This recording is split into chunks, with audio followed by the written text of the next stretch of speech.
cas, bon accueil et nous sommes très heureux de vous avoir au nom du Pen Club.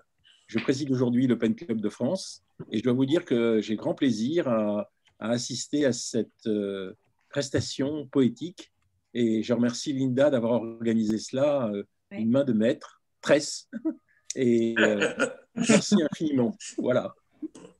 On va peut-être couper, vous allez couper vos micros, Oui, tous on ceux va qui couper. n'interviennent pas, merci. On va couper, Sinon, je vous le coupe d'office. Pardon, est-ce qu'on coupe notre caméra également? Non. Non. Coupez rien, on va tout perdre. Merci Antoine. Et ben après toutes ces aventures techniques qui s'inscrivent, n'est-ce pas, dans la logique, disons, virtuelle de l'application Zoom, voilà, je tiens à vous remercier, bien entendu, d'être à nos côtés aujourd'hui pour célébrer la Journée internationale des droits des femmes en compagnie de nos invités, Sholé Wolpe, Elise Turcotte, Barbara Pogachnik, Aksinia Mihailova, Kathleen Mars, Kathleen Kalma et Brigitte Gir. La Journée internationale des droits des femmes est, nous le savons toutes et tous, l'un des symboles les plus forts de la lutte contre la la désolidarisation humaine.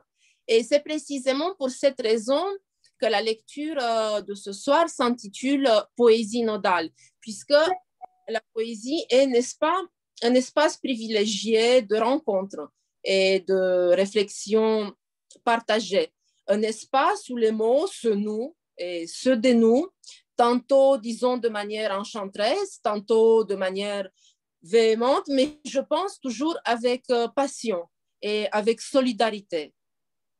Et nodale, cette rencontre l'est également parce qu'elle nous permet de célébrer le centenaire, n'est-ce pas, du PEN, grâce à nos invités qui représentent plusieurs centres PEN à travers le monde, le PEN international, le PEN États-Unis, le PEN Québec, le PEN Slovénie, le PEN Bulgarie. Est-ce que j'oublie quelqu'un? Le PEN Haïti, le PEN Estonie et bien sûr le PEN Club français.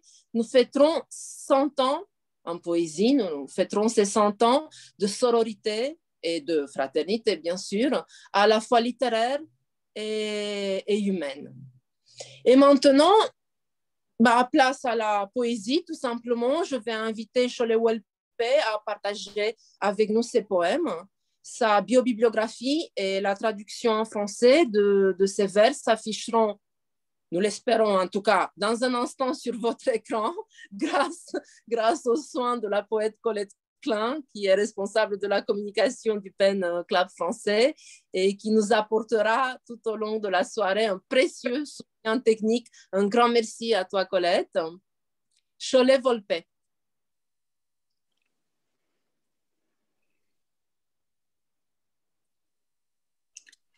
Hi. It's a pleasure to be here. Thank you for inviting me. The world grows blackthorn walls, tall, stiff, and spiny.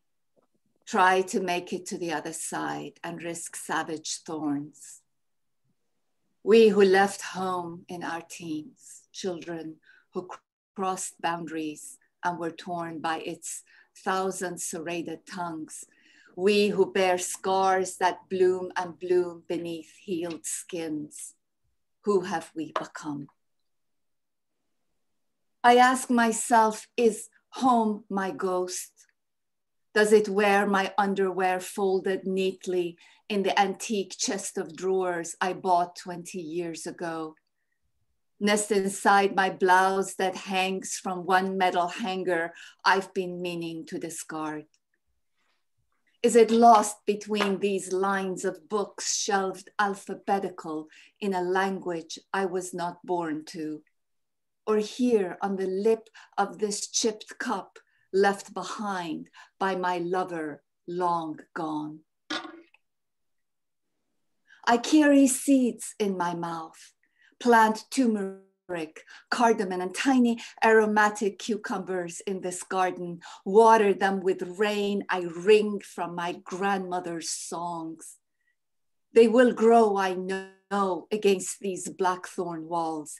They can push through anything uncut. I left home at 13. I hadn't lived enough to know how not to love. Home was the Caspian Sea, the busy bazaars, the aroma of kebab and rice, Friday lunches, picnics by mountain streams. I never meant to stay away. They said, come back and you will die. Exile is a suitcase with a broken strap. I fill up 100 notebooks with scribbles, throw them into fire and begin to write again, this time tattooing the words on my forehead, this time writing only not to forget. Complacency is communicable like the common cold. I swim upstream to lay my purple eggs. They say, draw sustenance from this land. But look how my fruits hang in spirals and smell of old notebooks and lace. What is a transplanted tree but a time being who has adapted to adoption? Spirits urge and spirits go, but I speak only to the future. Perhaps it's only in exile that spirits arrive. They weep and wail at the door of the temple where I sit at the edge of an abyss. But even this is an illusion. That was a poem pretty much that talked about my life. Happy International Women's Day. Please stop. The day a wrinkled cousin put her hands on me and said she wished to teach me about what happens between men and women, I said, please stop. The day a mustached waiter put his palms on my young chest and rubbed as he helped me across the street, I said, please stop. The day a stranger danced his fingers under my skirt in a dark cinema when I was 10, I said, please stop. The day my boss closed the door to his office and felt my thighs under the cover of our working table, I said, please stop. The day an eminent Iranian scholar set his wine glass on the railings of a bridge near Corona del Mar, grabbed my shoulders, pulled me in and tried to kiss me, I pushed him back and said, please stop. The day a lover shoved me hard against the bedroom wall and bruised my wrists, I said, please stop. I have always been such a polite girl.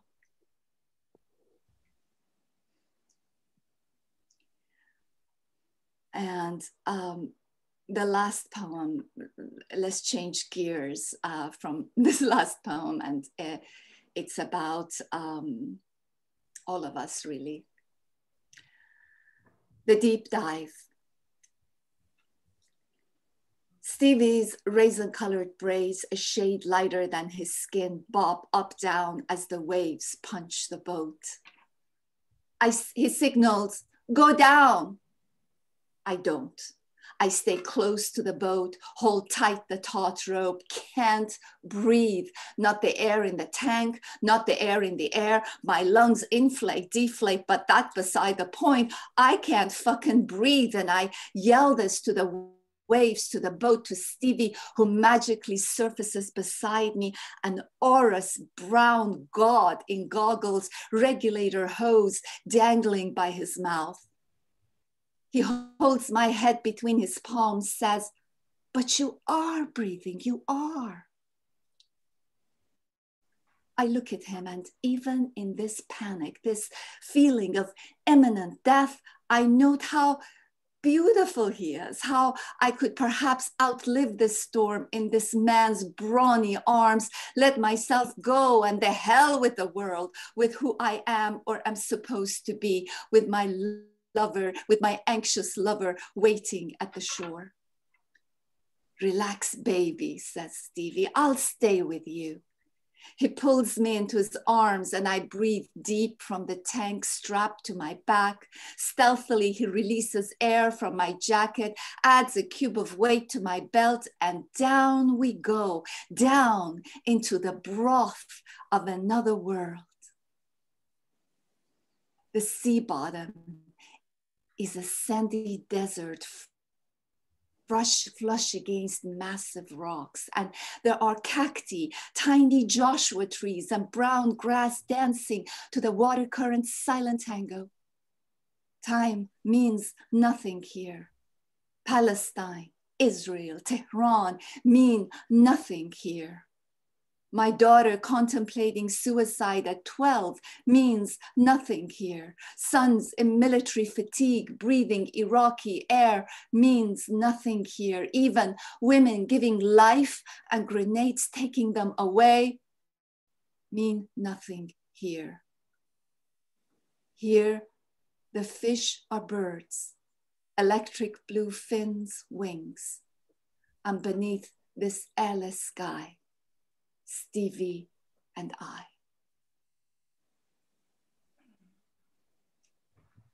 Thank you. And it's a pleasure to be here. Thank you, Cholet, for this wonderful and powerful, very powerful reading. Thank you a lot. Je vais à présent inviter Scott à nous lire ces poèmes. Vous m'entendez? Oui. L'image s'est bloquée.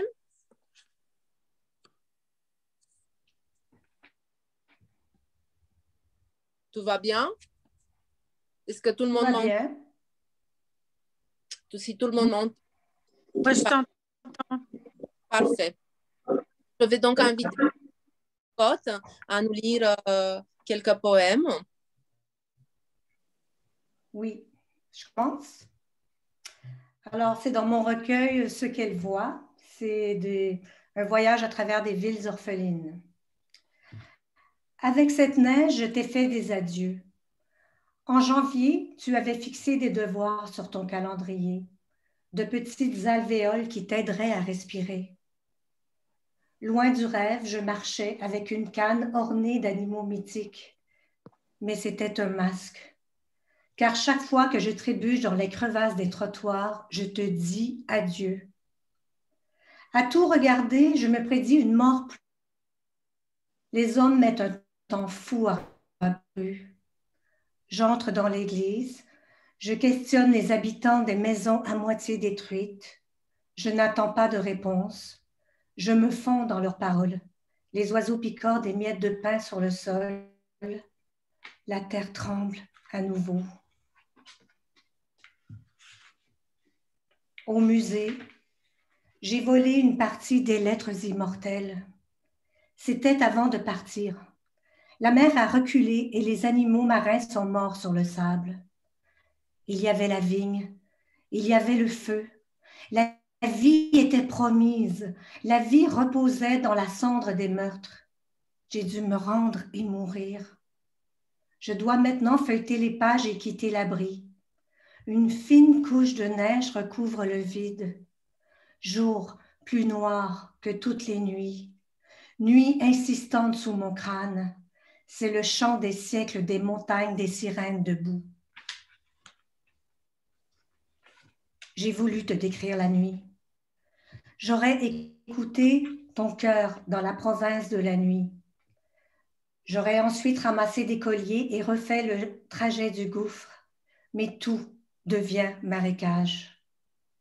Le ciel si bas, j'ai tout de suite pensé à la fin du monde, à une région trop vite effacée sur la carte. Les morts quitteront bientôt leur tombe pour flotter aux côtés des vivants. Les cercueils dérivent déjà vers l'histoire. Je t'ai parlé des digues, rien pour empêcher la mer d'avancer. T'ai-je dit qu'il y a maintenant des marées dans les rues de la ville? Tu as entendu les mots zone de guerre. C'est la guerre, langue morte, police fantôme, marée de ville. Tu mêles tout à ma propre vie de noyé. J'ai déjà porté un masque ici. J'ai déjà prié fer aux pieds. Un rêve a martelé mon crâne. Mon corps s'est perdu dans l'océan noir. Puis, j'ai salué le perroquet immuable à sa fenêtre.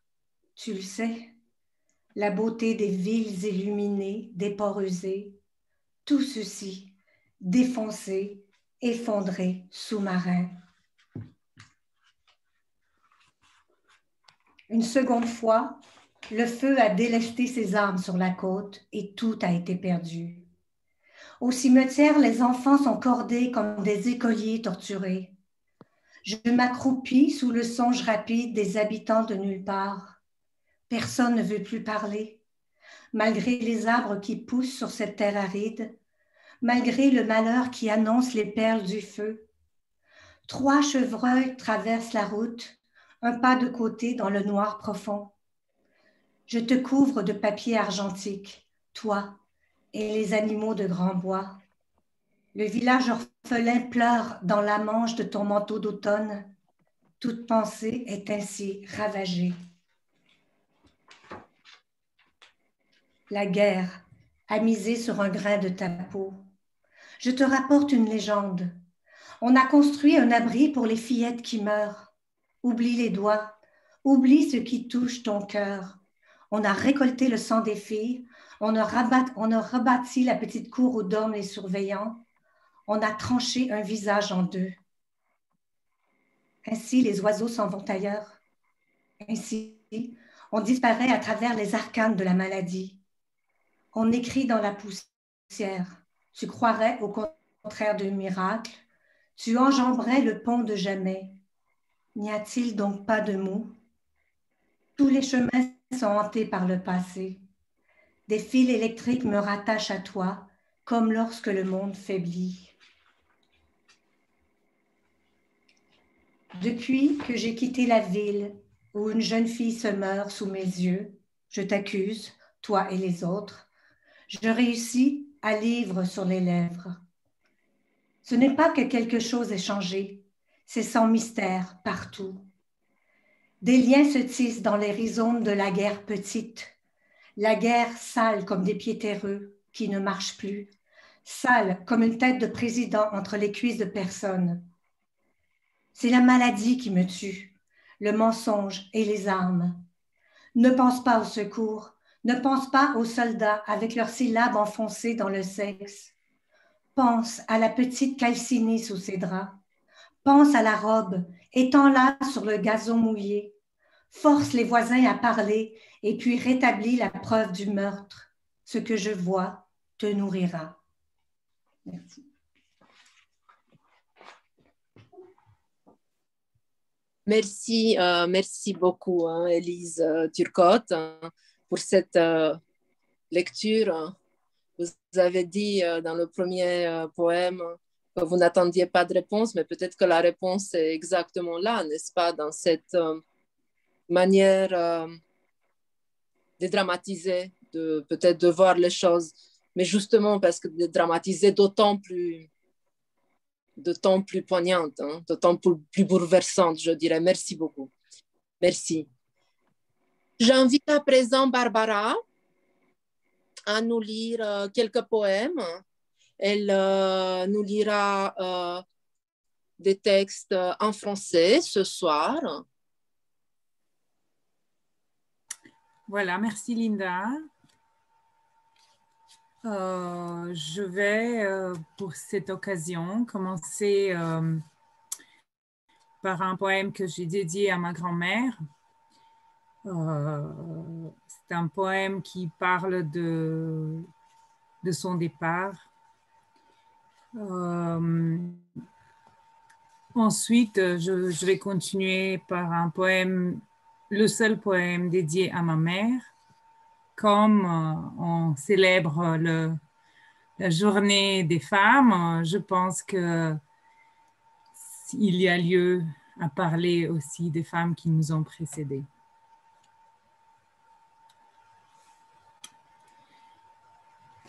Cheveux fins, électriques. Grand-mère est assise au milieu de sa chambre, dans la lumière des tableaux peints par sa mère. Le reflet de l'argenterie terne se pose sur ses joues, et tout est en mi mineur. Je le savais bien, tu devais te trouver par ici. Qu'est-ce que tu t'es bien caché, lui dis-je d'une voix joyeuse. Barbika, me répond-elle, fixant les lointains. La poussière couleur chair de ses poudrières flotte au-dessus de la commode, sur le coin gauche, ensoleillé.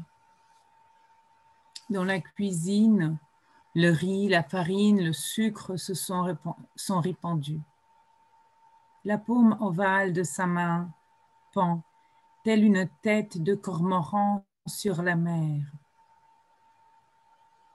Elle a dû trop manger de tout ce qui s'était répandu, comme si les choses, rassemblées en des temps différents, lui avaient gonflé les membres. Ses cheveux se dressent, fatigués, tendres, électriques. Où dois-je mettre tes foulards en soie? Voudrais-je lui demander. Les chevaux d'une famille étrangère se sont installés dans le garage. Il semble que grand-mère veuille m'expliquer qu'elle est un plan, qu'il suffirait que je sois à un moment donné, dans un lieu donné, une dame m'appellerait au téléphone et tout serait arrangé. Mais je n'entends rien de ce qu'elle dit. Les cheveux fins de ma grand-mère ne sont pas encore blancs. Je me retrouve allongée dans son lit ou tenant les rênes. Je lui dis qu'à mon tour, je n'ai pas la force de me lever. Grand-mère se tient debout au milieu de la chambre, dans le reflet pourpre de ses papiers peints luxueux et ses assiettes en argent orné. Ses fins cheveux grésillent. Elle fixe les lointains. Sur la peau de son visage, je vois du sang empoisonné. Des doux foulards sont dans une odeur ancienne, entassée. En un instant, elle est toute dans son odeur. Elle pose la main sur le temps présent pour saluer un autre temps, les yeux frais, d'une main dans le grand matin.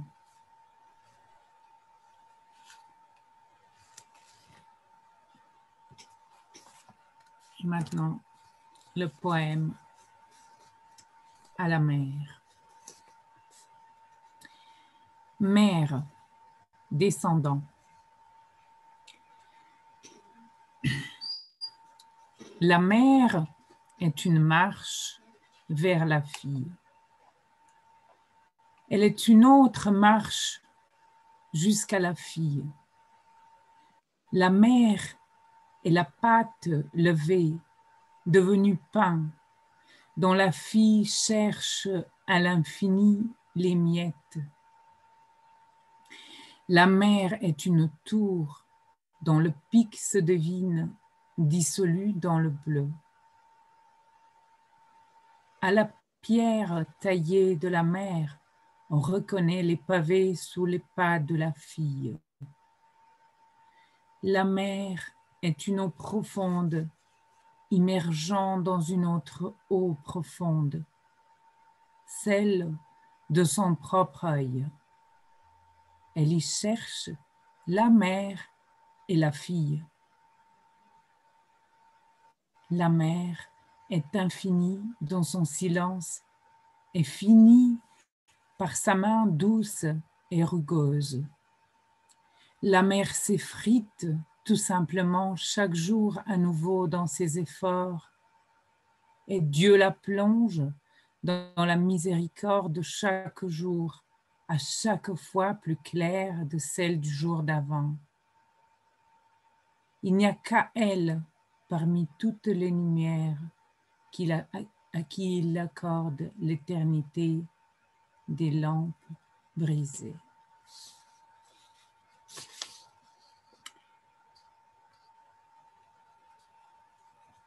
Et puis, le poème sur l'amour.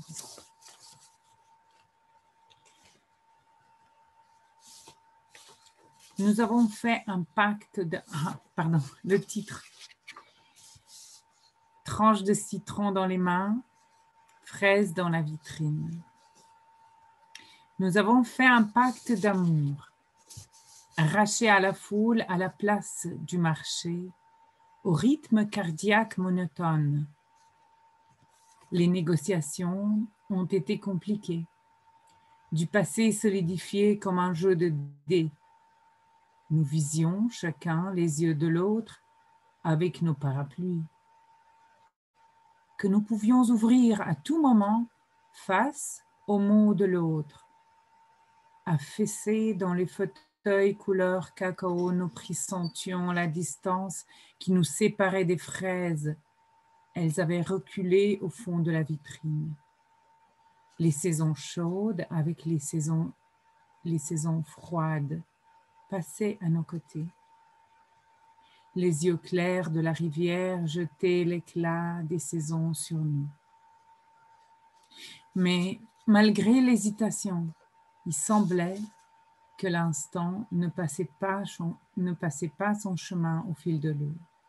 Il se tenait là, immobile, sans doute sous l'influence des colonnes parlantes de Plečnik sur la rive opposée. Donc ça, c'est un peu l'hommage à ma ville, Ljubljana, et sa rivière.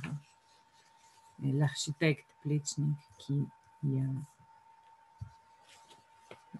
travaillé.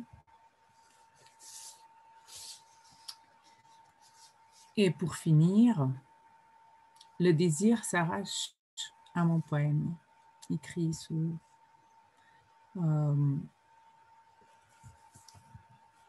disons, l'encouragement de Linda, qui faisait une anthologie sur le désir.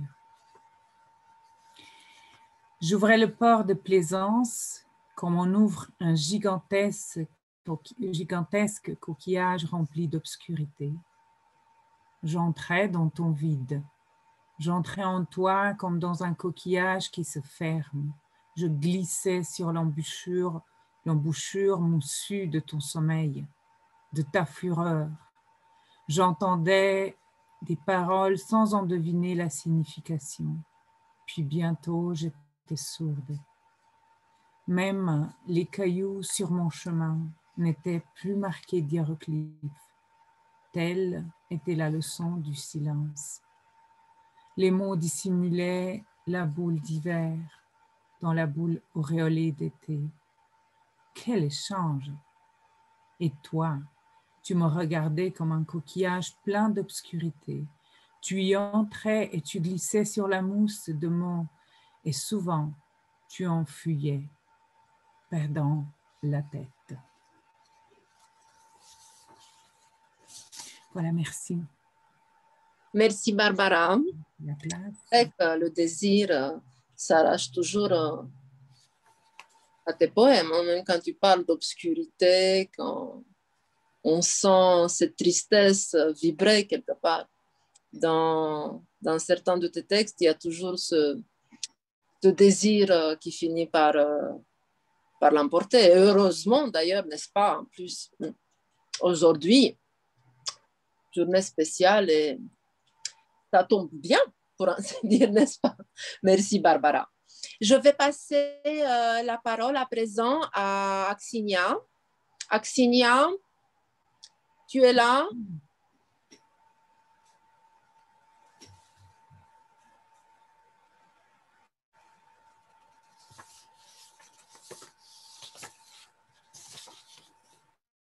On n'entend pas.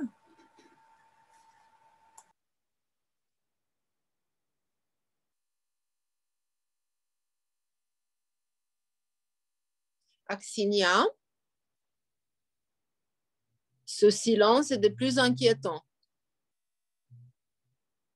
Bah, merci. Désolée. Je suis dans le noir, mais je suis ici et croyez-moi, je suis innocente comme le cadre derrière moi que vous voyez tous. Et je peux rien faire. Le premier poème que je vais vous lire est dédié à ma mère, qui m'a quitté malheureusement il y a quelques années. Ça s'appelle Soif. Le jour où un semeur invisible arracha les racines des fourmilières avec tout le blé caché dedans et les jeta dans le ciel, le disque du soleil ternit et je compris soudain que je n'étais plus la fille de personne. L'absence a la capacité de dilater les espaces orphelins, de soulever les plafonds, d'élargir les escaliers. La maison où je suis née grandit et je ne sais que faire avec ce vide. Et pendant que je reste sur le seuil, un cadenas dans la main, pareil à une étrangère qui ne se souvient pas des mots d'adieu, un rayon de soleil se faufile tel un voleur parmi les orties au fond du jardin et dépose une clé brûlante sur la carcasse de la tortue, la nouvelle hôtesse de la maison. Et une autre saison est venue. Le disque du soleil a émergé vert par les blés drus. Il a mûri longtemps et quand il est devenu pain rituel au-dessus de la colline, les invités se sont assis autour de la table sur la treille. Soudain, un tourbillon est descendu, a soulevé la nappe et renversé les verres jusqu'à la dernière goutte. La fiancée de Dieu est revenue, a dit quelqu'un tout bas, et elle a très soif.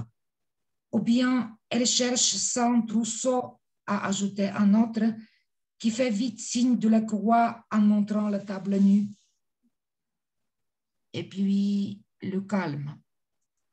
Seule la poule ayant pondu un œuf d'or a caqueté longtemps dans l'après-midi figé. Un souffle chaud a remué les fleurs du fenouil. Une charrette vide a résonné dans la rue et tout était comme jadis, avant que maman soit devenue une hirondelle. Si ce n'était les fourmilières dans mes yeux qui continuent à prendre racine dans une direction inverse de celle de l'arme. Le deuxième poème, le jour de l'Annonciation a passé. À vue de Courbeau, le quartier est d'un blanc indécent à la fin de juin. Une femme arrose les fleurs et regarde de loin les reflets noirs et aveuglants de l'oiseau dans la cage qu'un enfant accroche sur le balcon d'en face. Un jour, l'enfant va oublier de fermer la porte de la cage. Un jour, l'enfant va traverser l'unique mur de verre de sa boîte en béton et ils vont se rencontrer dans l'infini de 5 mètres entre les immeubles. Quand quelqu'un se jette dans le vide, Dieu construit un pont pour lui, lance une échelle ou bien lui envoie un oiseau. Mais peut-on sortir d'un paysage gravé dans l'œil d'un corbeau empaillé? Le troisième poème que je vais vous lire s'appelle « Nettoyage de Pâques ». Un après-midi lent, il pleut sur la page 18 du livre. le pleur des hommes. La pluie lave la poussière des étagères de l'âme, la rage des angles de l'impuissance. Il pleuve les mots des poètes morts. Et puisque les femmes savent que les vérités sont nombreuses, elles se taisent, mordent leurs lèvres et regardent la montagne qui descend dans la ville à la fin d'avril et transforme la pluie en flocons de neige hésitants. Le pleur des femmes. Elles lèvent leurs mains en prière en approchant d'un pas de plus vers Dieu. Le poème suivant s'appelle Amour migrateur. Les jours sont comptés par les caresses. Cette année-là, juillet est venu du côté des champs de seigle donnant sur l'ouest, a enjambé les orties de mon impatience et la montagne s'est tue, perplexe, telle une âme qui essaie de s'habituer à la lourdeur du corps, comme un homme et une femme qui savent que leur temps s'écoule et restent muets face à face pendant que l'après-midi du dimanche étale pour la 3e fois sa longue nappe de coton. Appuyé sur la table, tu couvres des yeux l'assiette pareille à un bout de ciel qui n'ouvre pas son bleu. Je coupe une tomate et on arrange longtemps les tranches jusqu'à ce qu'un soleil commence à saigner au fond de la porcelaine. D'heure, il fait du vent. Mes narines frissonnent et il y a ce train dans tes yeux d'où je ne sais comment descendre. Si tu me quittes, le lendemain, je serai déjà vieux. Notre soif n'est pas de ce monde, je te réponds. Retenir les larmes ne rend pas l'homme plus fort. Pleure si tu peux, pendant que tu es encore dans ma joie. C'est un autre juillet maintenant, et malgré le décalage des couleurs, si tu regardes en ce moment le coucher du soleil, c'est que je coupe une tomate et le ciel ouvre son bleu. Et le dernier poème que je vais vous lire s'appelle « Avant le Mistral ».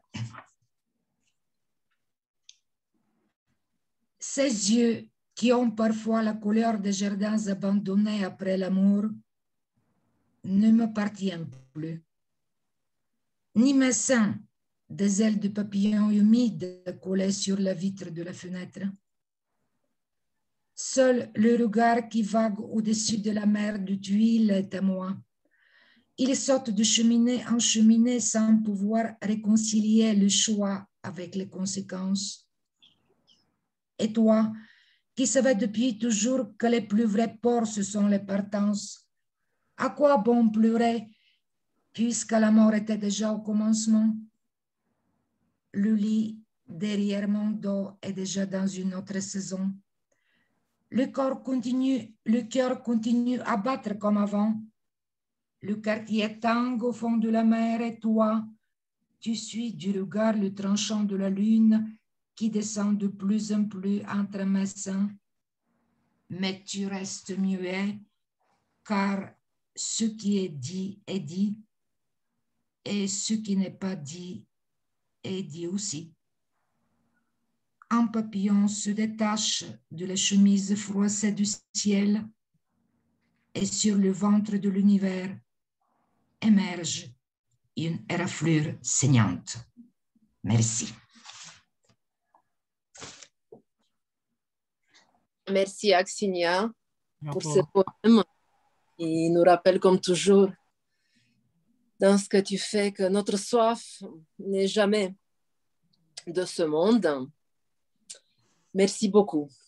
Merci. J'invite à présent Kathleen Mars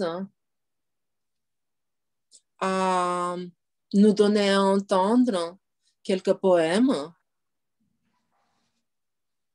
Oui, merci beaucoup, Linda. Alors, je rejoins un peu Barbara et Axinia parce que je vais vous lire 2 poèmes qui sont dédiés à ma mère. C'est une série de poèmes qui s'appelle Des rives en rouge.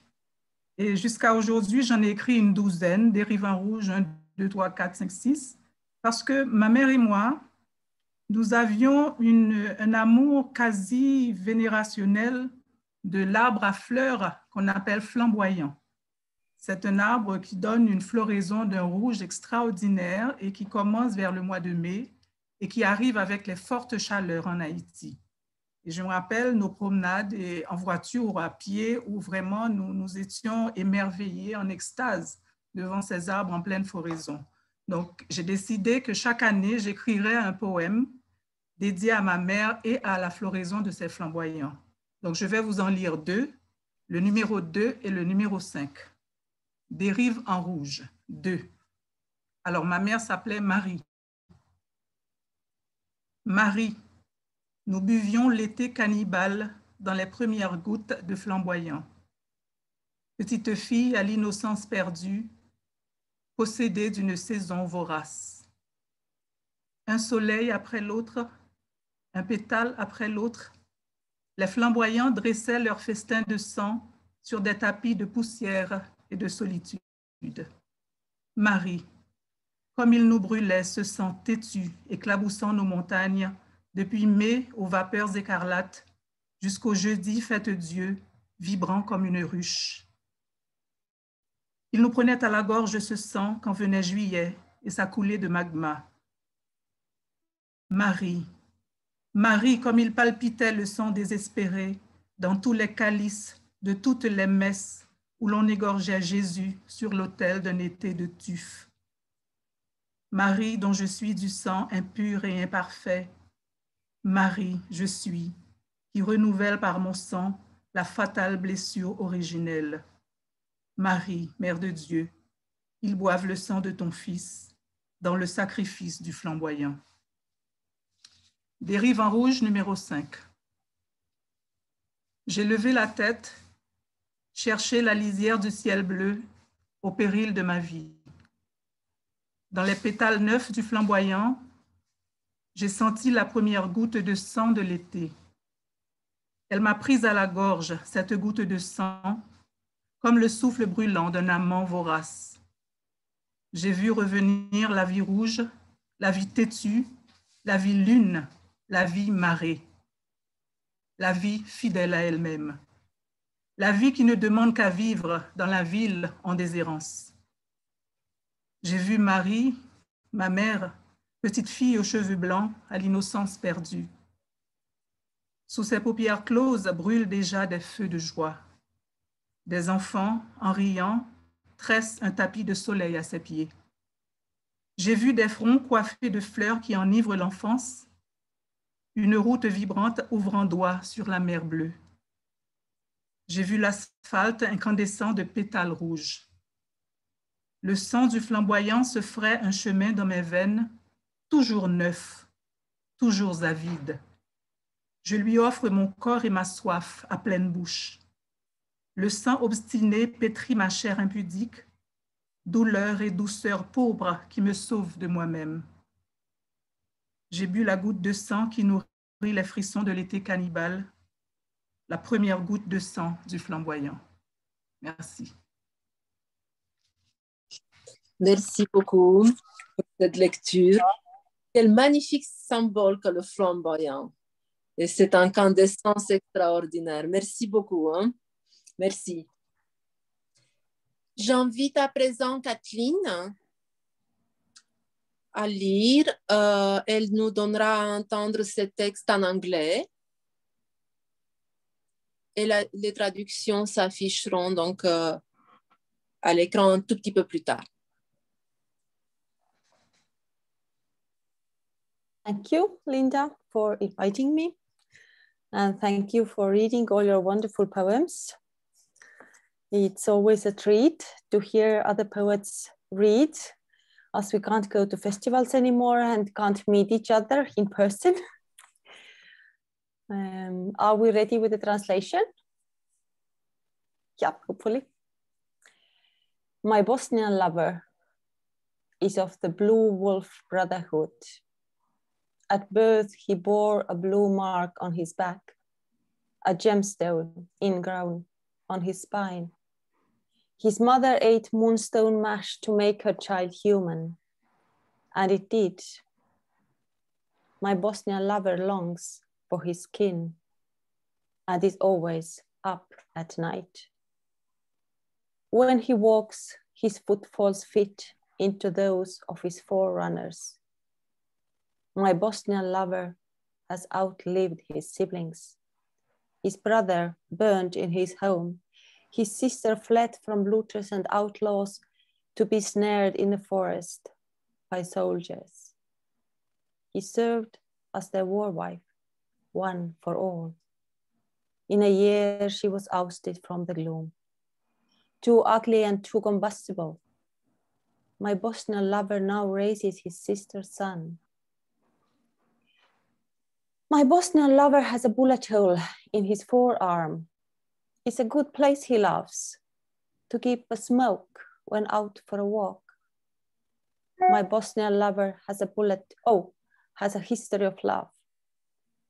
As far as I know, he has loved a girl in a yellow skirt, a boy in the 7th grade who sketched inconceivable spaces, a dog with no name, a woman who knew how to sink into armchairs, and a country that blushed in a tongue of living fire. My Bosnian lover has a history of war.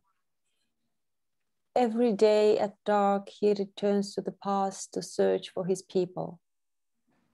He comes back with a stud, a ribbon for his daughter, a bone for the dog, or a skirt for his sister's wedding. My Bosnian lover is good with his hands. He carved his own bed where sleep never comes, only love, whispers, and blood. He takes me with a howl and with force, and I, lacking moonstone in my spine, at every full moon turn werewolf. My Bosnian lover offers me bread from the tip of a knife. It's one of those things that I, in between worlds, can teach him. He vowed that for me, he would always keep a knife and bread. I believe him. And also thank you, Linda, for the translations. Declaration of love. 1. If I like you, I'll give you a cow and we'll be friends. If the cow is alive in 6 months, I'll give you a poem. If the cow has a calf in a year, I'll give you a night outside the door of my room. If the cow drinks half a bucket of Guinness on her 45th birthday, I'll give you a key. 2. Don't give me amber, balsam, celia, dominoes, elixir, fakirs, granite, hail, illusion, jewels, knitwear, love in the accusative, moonlight, nudes, opium, porcelain, quartz, rhinestone, Sheremetyevo, cherubins, urchins, valor, wisdom, Xiaobo, Yggdrasil, Zaporozhye. Give me yourself, reversed as a mitten, inside, outside, faults and all. 3. And I want to fall asleep beside you and learn how you do it. What kind of movements precede your sleep? And I want to wake up beside you and slip out of the room and sit next door and listen to the sounds that come with your waking. And I want to wake up beside you and wait beside you for you to wake and watch what signs of life pass over your face. And I don't want you to get hurt, but I want to know the story of your scars so that I'll have seen the place with and without the scar, how it was hurt and how it was healed. 4. I'll give you amber, balsam, celia, dominoes, elixir, fakirs, granite, hail, illusion, jewels, knitwear, love in the vocative, moonlight, nudes, opium, porcelain, quartz, rhinestone, Sheremetyevo, terrapins, urchins, valor, wisdom, Xiaobo, Yggdrasil, Zaporozhets. I'll give you myself, reversed as a mitten, inside, outside, faults and all. 5. And I want to keep you amid the world's madness. And I want you to accept me as I am, workaholic and always away, and to be here when I get back, and to wait for me, and call me and ask if I'll be home soon, and if I want something to eat when I arrive. And I want the dullest life in the world, to go to bed at the same time and wake up at the same time and tell you every day, shush now, when instead of sleeping, you talk and talk non-stop, and get up when you can sleep no more and rustle around next door and listen to your dreams and let you read mine with no hope of their coming true. And I want to feel how you brush my neck with your hand when you pass the writing desk, and hear how you half-laughingly curse your colleagues at the other ends of the world. And I want you never to have to leave, always and only to arrive. I want to argue with you about our children's names and nationalities. Thank you.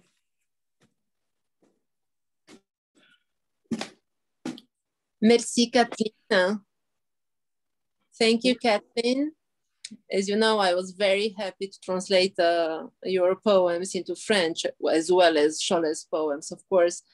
And Kathleen, I think that this definition of love is one of the possible definitions, in fact, of this special day, you know, for women. So it's a perfect, indeed, a perfect choice for this reading. Thank you again.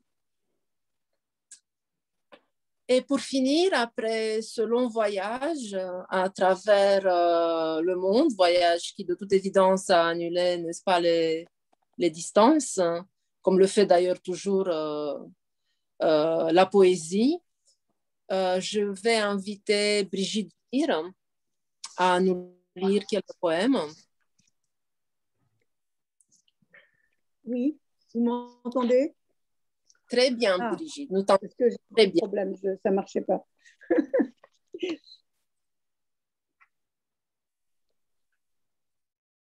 Parfois, j'imagine un voyage dans un passé où tout se confondrait. Le palmier qui peinait à respirer, le kaki qui se vidait de son eau quand je hurlais au fond de l'appartement, quand je gâchais, quand de vivant n'était que le chat, plantant ses griffes dans la chair encore chaude d'un moineau. Image précoce d'une barbarie, barrant passé et à venir. C'était hier. Les chemins en conservent la tiédeur. Chaque baie ouvrait ses entrailles. Les enfants se réfugiaient dans la cave pour éviter les voitures. Une vieille bique mourait dans son sommeil. J'attendais que quelque chose se casse. Longtemps en moi a régné la terreur que quelque chose se casse, dans ma vie et dans celle des autres. Maintenant, c'est différent. J'aime que la douceur de l'air compense la violence. J'alterne les souvenirs. L'échiquier grince sous la pression des noirs. Peut-être la partie n'est-elle pas totalement close. Je suis en train de l'écouter là. Ça s'est allumé.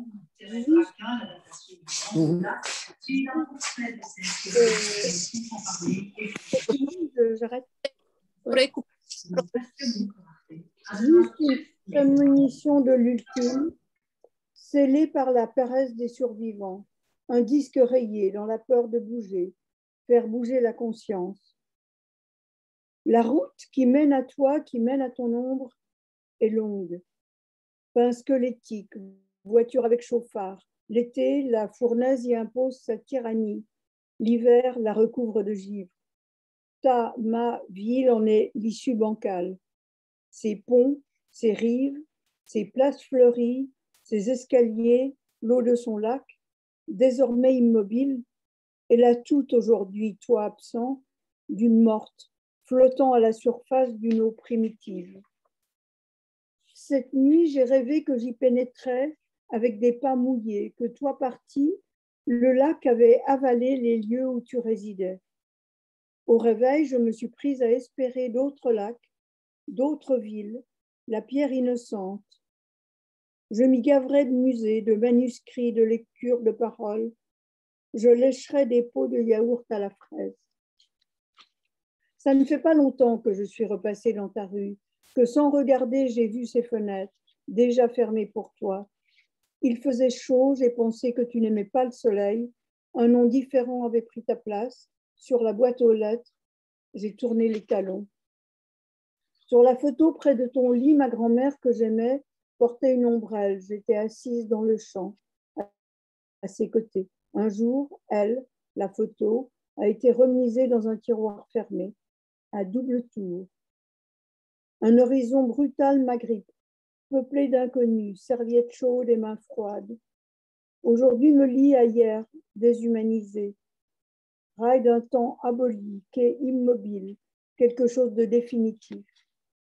Il nous reste jour après jour à étirer jusqu'au point de rupture ce fil qui, de parole à parole, nous a tenus cousus. J'ai encore un peu de temps? Oui, oui, bien sûr. Bien sûr. Là où d'autres te pensaient retranché, tu agissais dans l'innocence d'un supplément d'âme. Peut-être vivais-tu l'avant, avec elle, qui supportait tout, était dans ses rêves et la beauté des choses, Schiller et quelques autres. Beaucoup de mélancolie, beaucoup de gâchis du côté des siens, une envie de tout réconcilier, et ses bouderies empruntées à son père, dont elle avait en partage la musique qui l'habitait. Le tunnel a été l'épreuve infranchissable, un lieu où traîne la lenteur et la peur, un lieu que pour toi, j'aurais aimé condamner. L'avant à Florence, ses yeux qui démentaient sa bouche, notre impuissance, Rome, Naples, l'épouvante finale de sa disparition un soir, dans une salle de bain. Beaucoup sont partis, les témoins et leurs ombres, ceux qui nous assistaient, qui ne voulaient pas voir. Il m'arrive de penser que la carcasse du monde est desséchée. L'eau du lac porte noire, l'île a rouillé. Son dernier signe est mort hier soir. Il avait plus un jour pâle, se reflétait sur le trottoir luisant. Comme du temps de ta naissance, m'as-tu raconté, un autre lac, un autre temps. Impossible deuil en plein vent. La vieille route est désormais impraticable, le voyage discrédité. Tout n'est plus autour de nous que froissement triste. Arrêt sur image. Le film a vieilli, ses acteurs ont perdu l'espoir. J'aimerais qu'on y retourne ensemble. Séance du dimanche matin, bourg apiécé de mon enfance, dans un cinéma de la vieille ville. En attendant, le bruit obsédant d'une roue qui tourne à vide se mêle dans ma tête à celui du moteur entendu d'une salle tapissée de chewing-gum. Sur l'écran, l'exubérance du soleil était sans limite. Je m'arrête là? Je peux m'arrêter? Si tu peux nous lire peut-être un dernier texte pour clore. Je lis un dernier texte de mon dernier livre. Je dis juste un petit mot. Ces poèmes que je viens de lire sont dédiés à mon père et à ma mère et un peu à la ville où j'ai habité longtemps, jeune, qui est Genève. Le lac, c'est celui de Genève. Les souvenirs, c'est mon père qui était très malade déjà et très âgé. Il est mort à 98 ans. Et quand je parle d'elle, c'est ma mère qui était pianiste. Et voilà, c'était un peu un hommage. En tout cas, ça m'est venu comme ça. Un hommage, ça ne veut pas dire grand-chose, mais ça m'est venu comme ça. Je lis un petit peu quelques pages de friperie qui a été écrit à partir d'une exposition de Boltanski au Grand Palais, où je devais faire des ateliers d'écriture et on nous avait demandé un texte. On n'y était pas, non. On n'a pas vu, on n'a rien vu. On aurait pu, on aurait dû. Ce matin, le printemps s'est jeté par la verrière. Les carrés de légumes fripés du dernier hiver ont ressuscité, en habit de dimanche. Les tiroirs sont fermés à clé, un nécessaire à recoudre les plaies s'y trouve coincé. Par mégarde, il faut chercher encore, braver l'interdit. Demain est à cette condition. Mais le brouillard est glacial, les gens prêts à tout, le mur dégoulinant de tristesse. Précis d'un trop-plein de corps disparus, contenu pour finir, assez médiocre. Au loin, quelqu'un crie, universelle friperie, dans l'indifférence générale. Une main rouge trie des chiffons, le trou de la pensée se confond avec le trou du paletot, carte du tendre et du cruel. Les non-dits de l'histoire font retour, membres concassés, voitures accidentées, gorge meurtrie, la bouillie de la vie.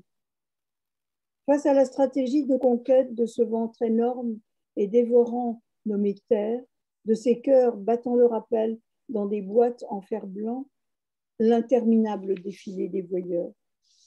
Dans un coin oublié, une couture périmée, tout et tous dépassés, et en pruine, l'espoir qui s'écroule sous la rouille des siècles. Un gant de velours, une main de fer, y stoppe la pensée, tendresse improvisée, oiseau d'une montagne désincarnée, silence aussi mou que du beurre, l'intime douleur du grincement. Merci. Merci beaucoup, Brigitte. Et un grand merci à tous nos invités. Thank you all d'avoir été à nos côtés pour cette soirée de lecture tellement forte, en émotion, en image, en vision, je dirais avant toute chose, vision du monde, vision poétique, vision tout simplement humaine, en fait.